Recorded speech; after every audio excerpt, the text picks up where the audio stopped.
Ever feel like you're falling behind on the latest tech, AI, and all the smart stuff in your life? That used to be me until I started listening to Kim Komando Today. Every episode is packed with the latest in tech, AI, security tips, and tricks. I just learned how to find hidden GPS trackers in a car. Look inside, but check the undercarriage for magnetic holders. Join the smart listeners who start their day with the Kim Komando Today podcast. That's Kim Komando Today, Komando.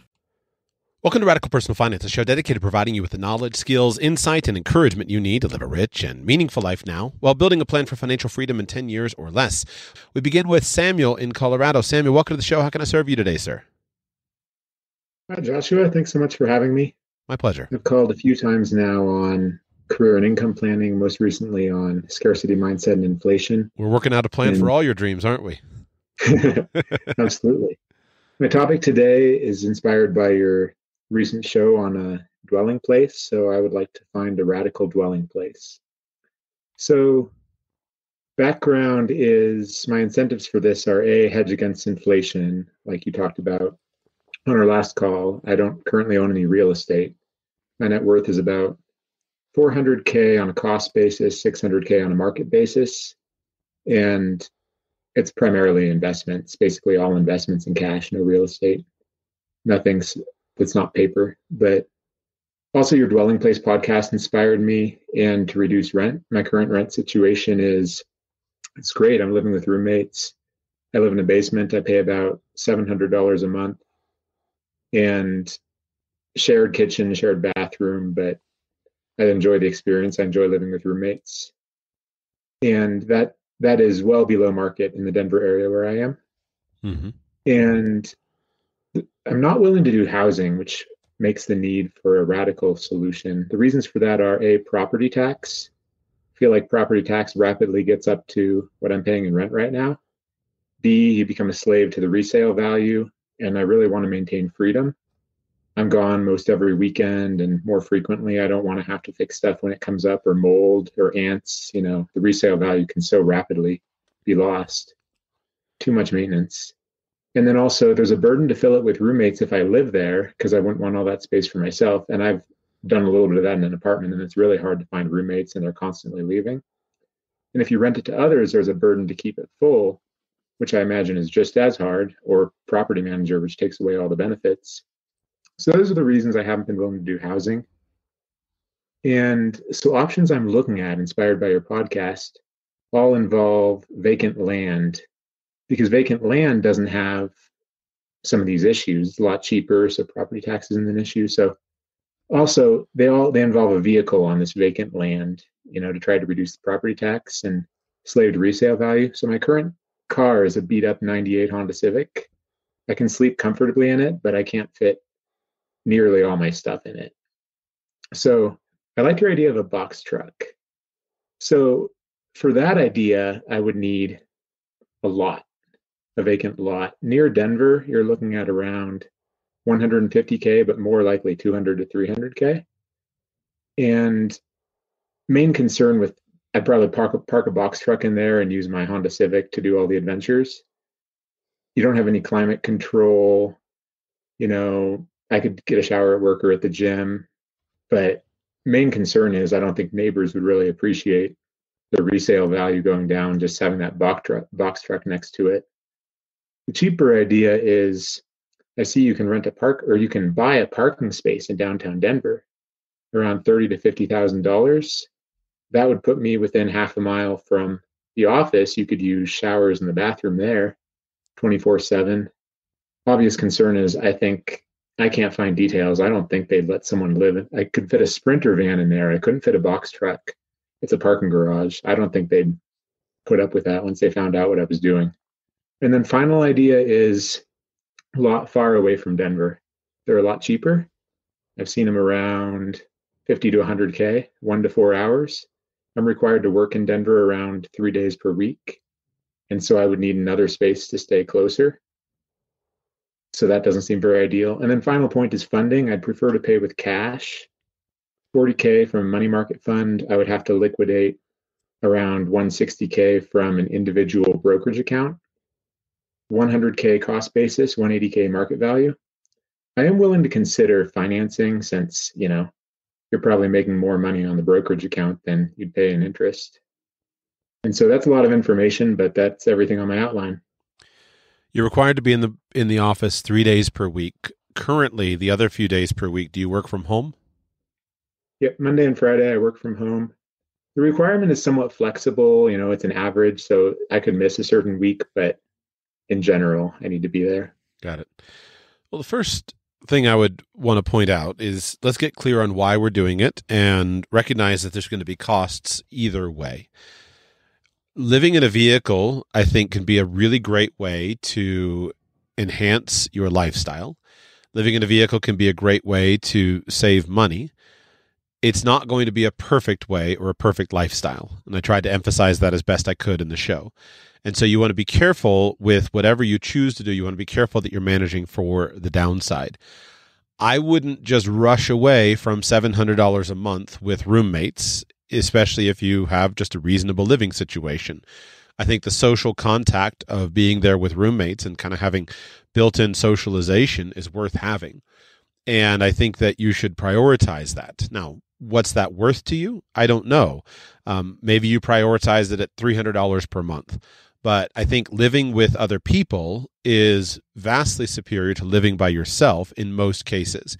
And it will help to defer some of the issues associated with being even in a vehicle. If you have a regular home, a regular place where you can be and can live kind of that straightforward lifestyle.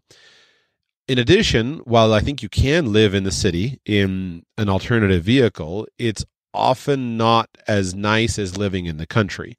So if you bought a lot outside of town and you owned the lot and you just parked your box truck on it and you lived in the box truck, then you can be totally free. You're not hiding from anyone. You're not feeling like you're on the outside of society. You're just camping out in your comfortable custom camper.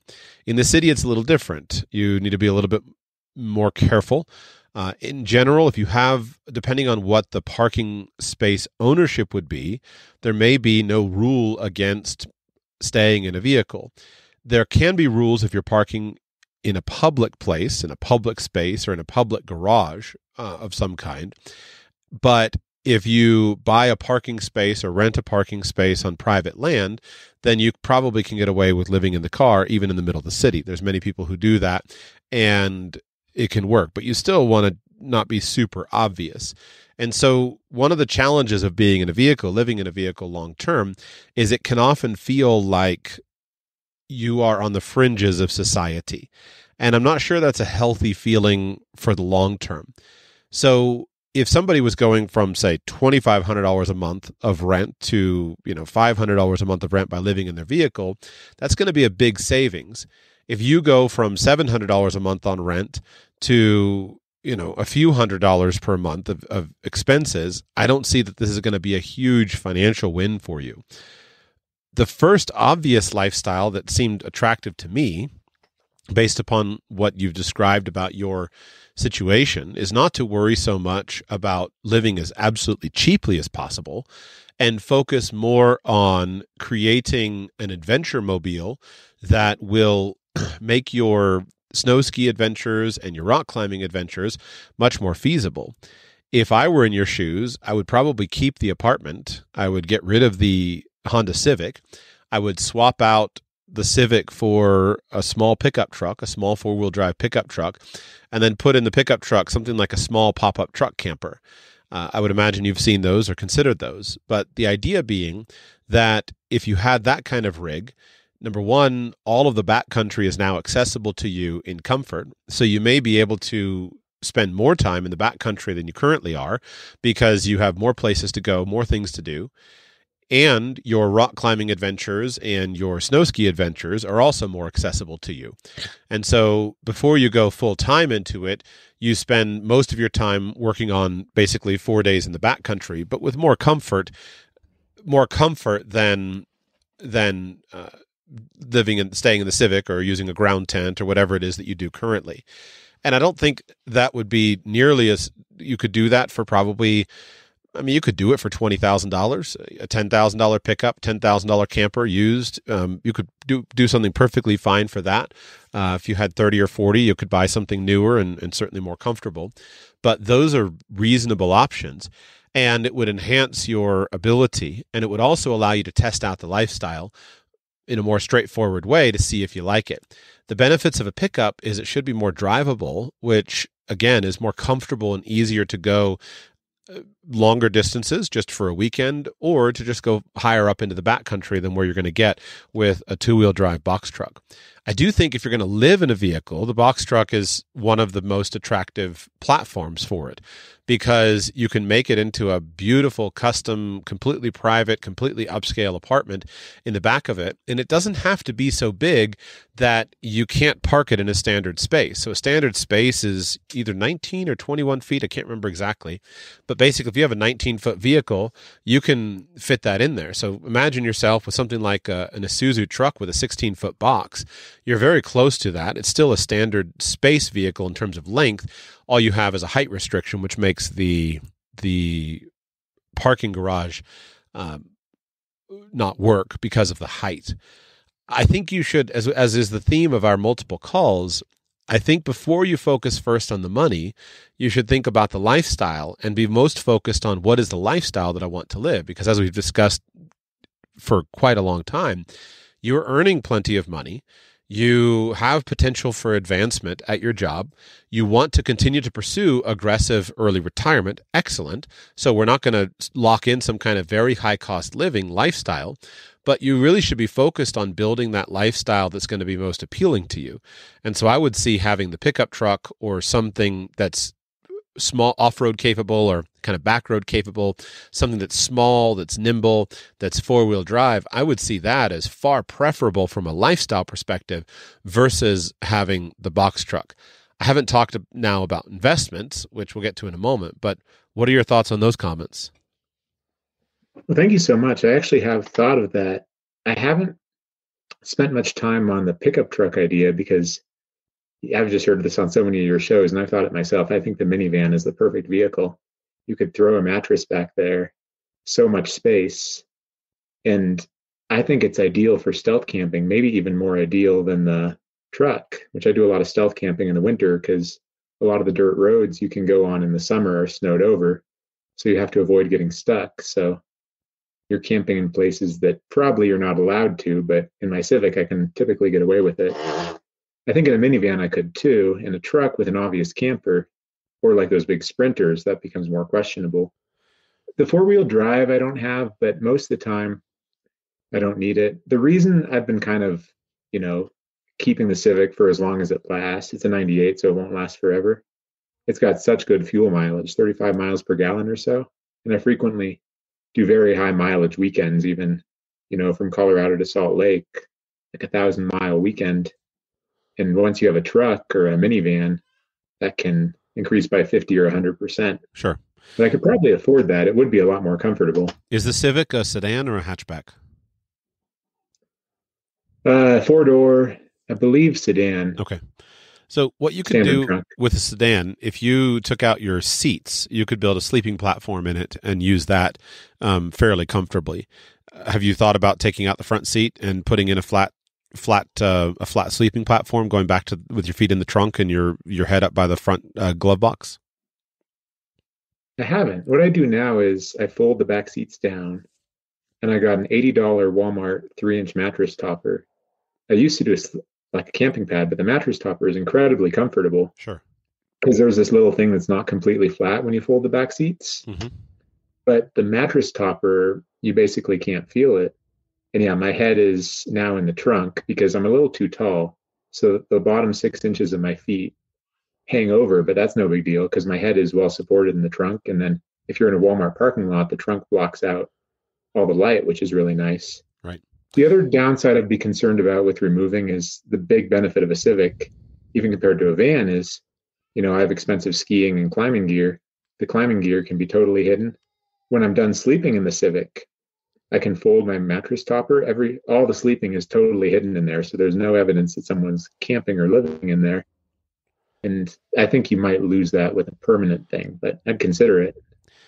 everything is a trade-off between cost and comfort, trying to figure out where is that optimal balance of comfort versus cost versus capability. To your point of a minivan being able to stealth camp, absolutely you can. And you can stealth camp in almost any place in a minivan or in a small vehicle. I spent almost a week one time in a parking garage in a downtown American city for a conference that I was attending where I arrived early and left late, and I couldn't find anything. I couldn't find any kind of reasonable accommodations. So in that one, I was in a Prius. Sorry, I'm mixing two stories. So one time I stayed in a minivan on a surface lot right in the middle of a downtown city, just a paid surface lot, and was stayed there for 4 days, I think. Nobody saw me. Nobody noticed anything. Another time I stayed in a Prius inside of a parking garage in a casino parking garage in another downtown city. And again, I was there for about 4 or 5 days. And so you can stealth camp in those kinds of vehicles all the time. Again, I just go back to this thing that what happens is mentally, you feel like you're living on the edge of society. And I don't think that most people are designed to function really well in that. No matter how iconoclastic you are, you kind of always feel like you're on the edge of society. And it's one thing if you've got a shower and you've got your gym that you go to and you've got your routines, but at the end of the day, it requires a significant level of commitment, and I don't think it's free. I don't think that the mental benefits aren't free. So if you ask me of spending $700 a month on housing to live in downtown Denver and to kind of feel like a normal person, being able to save a huge amount of my significant income versus, say, cutting your expenses down to whatever they wound up being, $300 a month, I'm not sure that $400 a month savings is worth it to go from being fairly standard to being kind of, again, being weird and feeling like you're on the fringes of society. It's going to make it harder for you to date. It's going to make it harder for you to just interact with most people normally.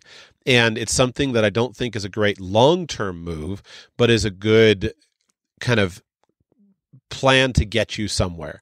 But from what I understand of your situation, you don't need, what's the difference if you save just this little bit of money for the next 2 or 3 years? Then what? If that's the quitting point and you just need this 2 or 3 years to push you over the edge, that would be a reasonable thing. But you're pretty established. You're earning quite a lot of income. You're not sure you want to quit your job for sure. You're looking for opportunities. So I just wouldn't run in this direction. I think focusing on having your adventure mobile locked in will be more useful to you. And I concede all the points that you said about the Civic being inexpensive. And if you've worked out a comfortable sleeping situation in that, then you don't have to change it. It would just seem to me that the extra utility of having a four-wheel drive vehicle when you're in such an outdoor paradise like Colorado would be probably worth it, but certainly you can decide for yourself. Let's talk briefly about the concept of investment. Have you ever owned a piece of real estate? Have you ever owned a house? Never. Okay.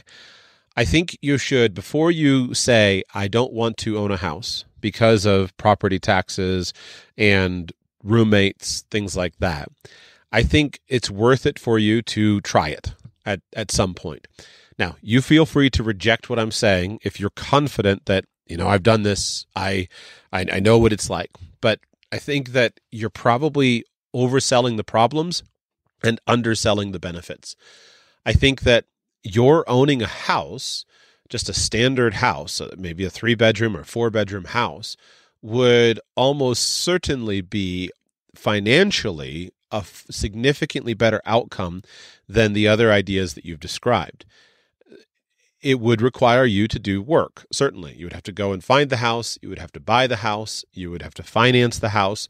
You would have to find the roommates and fill that in. But I don't really buy this idea that for a smart, employed young single guy, that it's all that hard for you to find 2 roommates, 2 other guys that want to pay you $700 a month for a bedroom. I don't think that's that much difficulty. And if 6 months from now, one of the roommates moves out, it's not that hard for you to go and find another roommate or 2. And in addition, if you did do that, then now everything changes with regard to your box truck. So the best place for you to be parking your box truck would be in the side yard of the 3 or 4 bedroom house that you own.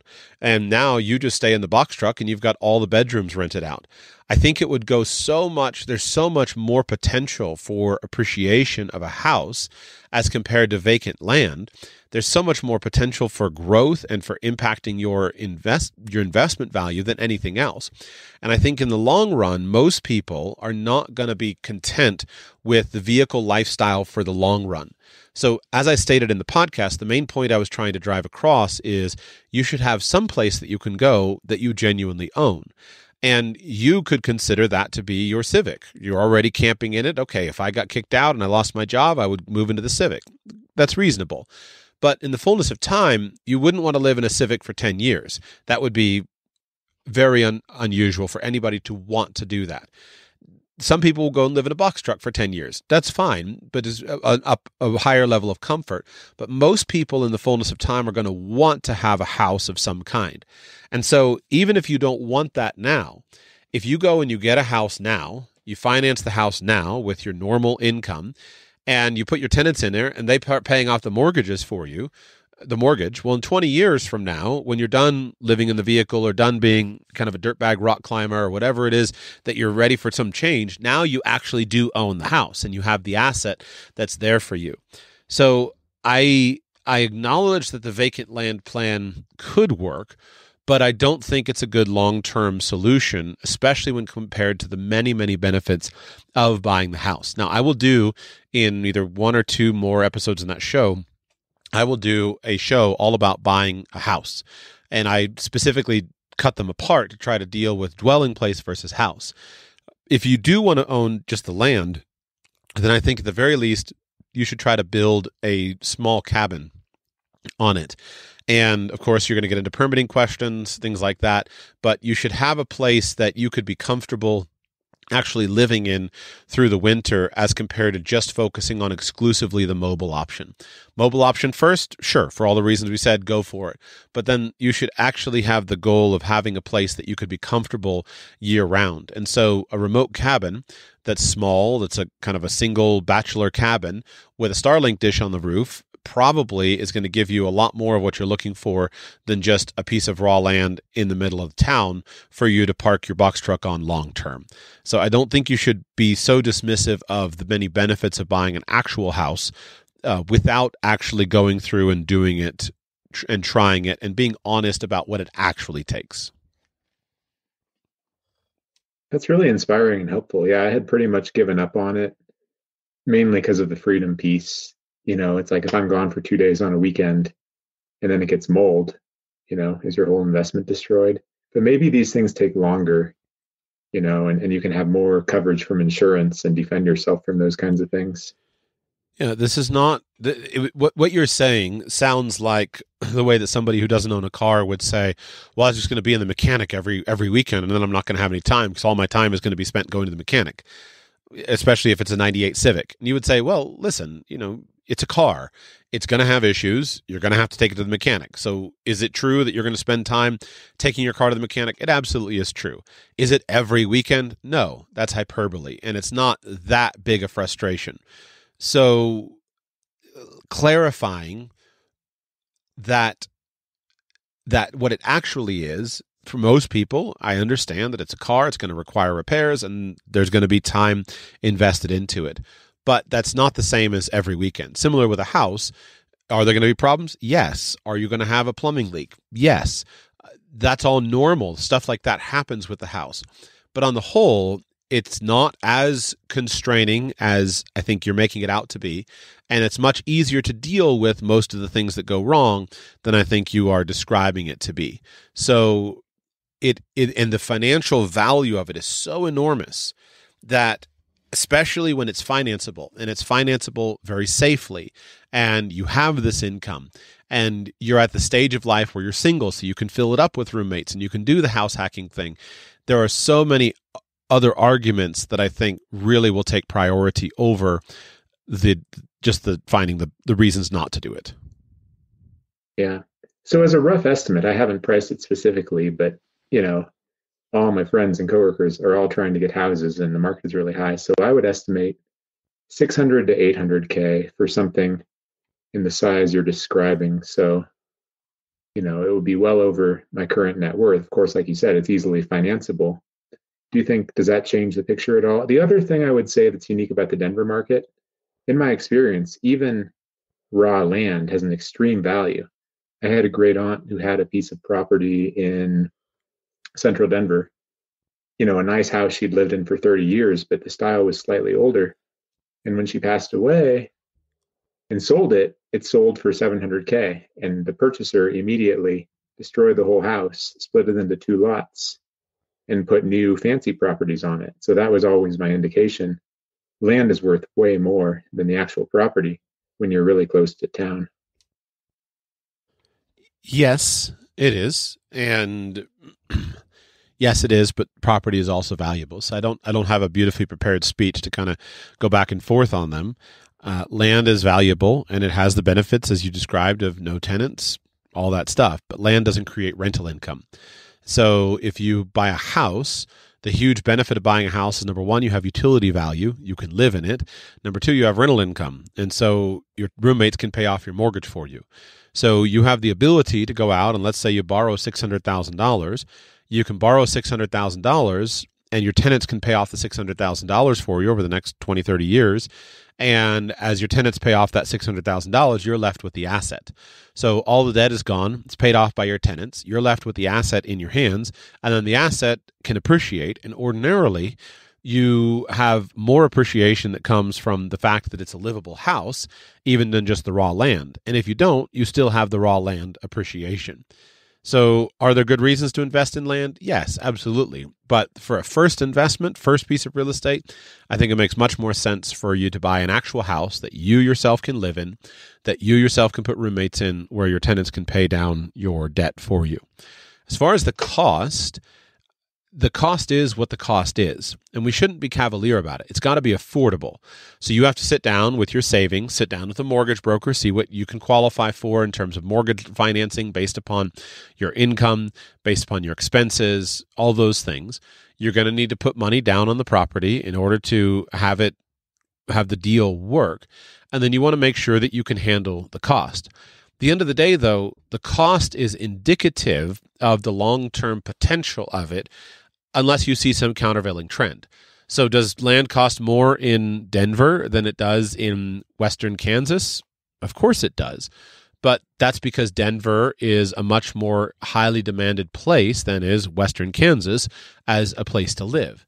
So as long as you're buying a property that's in a great location, I think that's the best way to insulate yourself against other problems. If you go out to some rural town in Colorado or Kansas or Wyoming, and you buy a cheap house, that cheap house can provide you with utility. And that can be wonderful and be a perfectly great plan for you. You could be a great thing to do 7 years from now. You decide, I'm done with the job. I'm going to sell this house in Denver. I'm going to take $200,000 of equity. I'm going to go buy a cheap house in rural Colorado. And that's going to give me access to the slopes and access to the cliffs that I'm looking for. And that's a perfectly reasonable plan. But in terms of finances, I think the safest real estate investments are often going to be the most expensive, because what we see, especially as populations collapse around the world, to the extent that we can extrapolate from other places what's likely to happen in the United States, it means that the urban areas are more important than the rural areas in terms of their safer investments. And we want to buy the very best neighborhood that we can afford within the town. So first, figure out what you are financeable for. Think about what you can afford based upon how much of your income you're willing to devote to property payments. Think about what the rental income would be if you had various bedrooms in that particular property that you're looking at. And then what you want to do is, as quickly as possible, purchase the house that's in the nicest neighborhood that you can, because it's all about location. And the nice neighborhoods in the desirable cities have the best long-term appreciation potential and the best safety of your money now. And that's perfect, because location is really important to me as well, just for prime access to the mountains, being on west side of town. Yep. So that works well. I totally agree. Thanks for those points. One more thing on this topic. I think one way people I know, including my brother, who have bought real estate, got in kind of at a cheaper price than average, the way they have done it is by sacrificing probably both on the quality of the neighborhood, like you're talking about, but also on the quality of the house itself. I mean, my brother's had to do so much work on his house and the deck and even hazards and like nails and all this stuff. And I think in my situation, I just shouldn't be willing to deal with that because that's what's going to take away my weekends and all the time. So I think I'd have to be on the higher end of the range. Like I think more like 700, 800 or higher if you want something that's not already totally broken down and needs a bunch of work. But it's interesting because I'm just listening to your series on buying a car way back, but this is the completely different thought process because it's an asset that increases in value. Right. And the nicer the asset, the more it increases in value. You can go out today and buy yourself a $120,000 Range Rover and the thing's going to be worth 30 grand in 8 years. Like just everything destroys.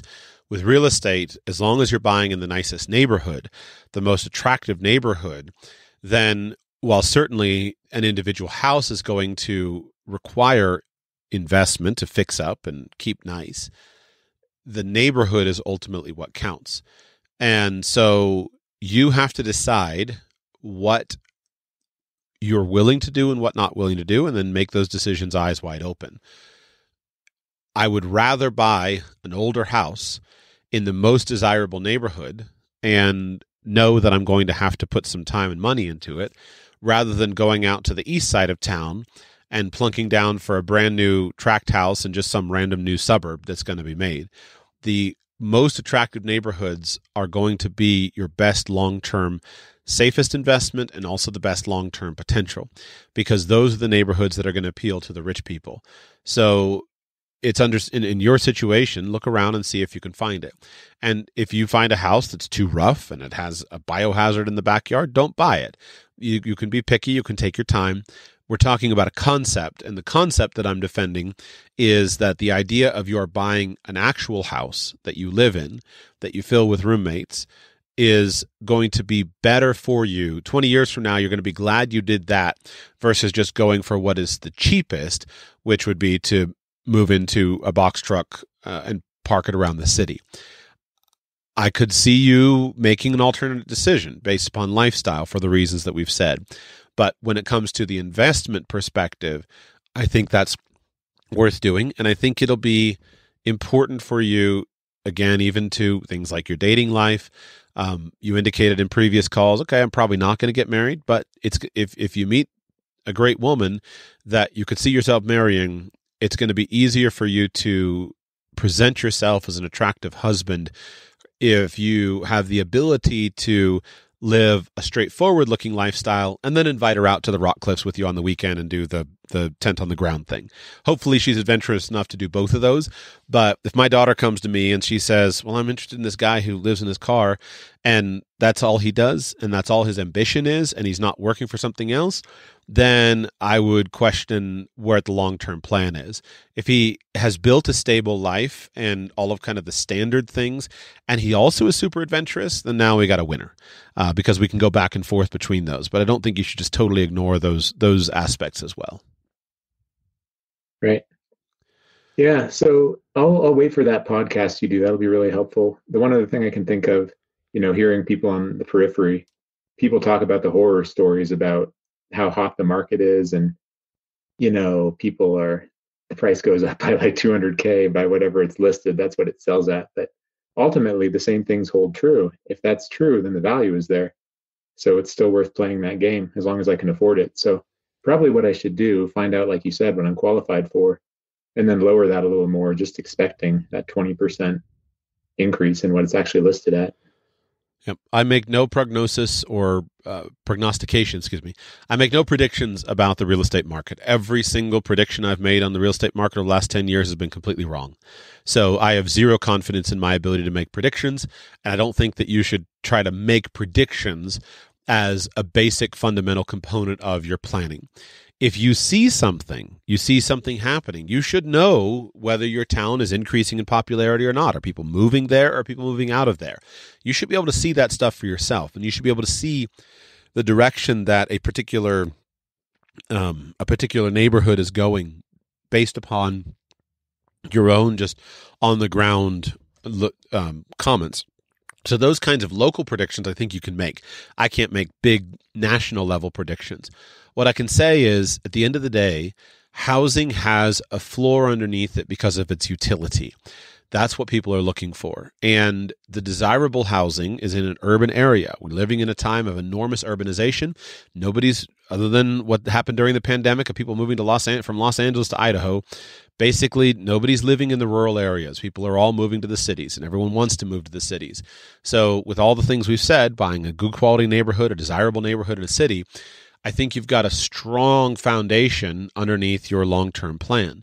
So what happens if you buy a house, then the house declines in value by 20% 2 years over the course of 2 years?